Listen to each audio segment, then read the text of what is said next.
I don't think so. No, no, no, no. I don't think so. No, no, no, no. It's never, ever, ever, ever.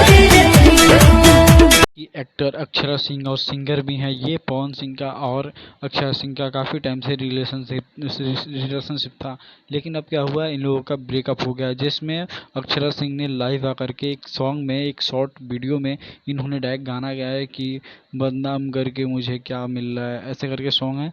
और पवन सिंह को ही direct इन्होंने target किया है। और हाल ही में ही एक सुधाकर मिश्रा के पोस्टकास्ट में इन्होंने बोला, पवन सिंह के बारे में काफ़ी उरे भी बोल दिया, गलत सलत बोला कि मुझे मारते थे, बोलते थे और बोलते थे जो मैं कहूँगा वही करना पड़ेगा, तभी रहना है, नहीं तो नहीं रहना है, नहीं तो दूर से ही नमस्कार प्रणाम।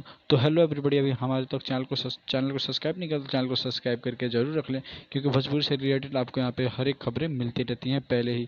तो गाइस मैं बता दूं, पवन सिंह भी है इस पोस्टकास्ट में, सुधाकर मिश्रा के पास वो भी कहते हैं पोस्टकास्ट में, उन्होंने भी एक इंटरव्यू दिया। उस इंटरव्यू का फुल वीडियो हमारे दूसरे चैनल पर मिलेगा, जाकर जरूर देखेगा।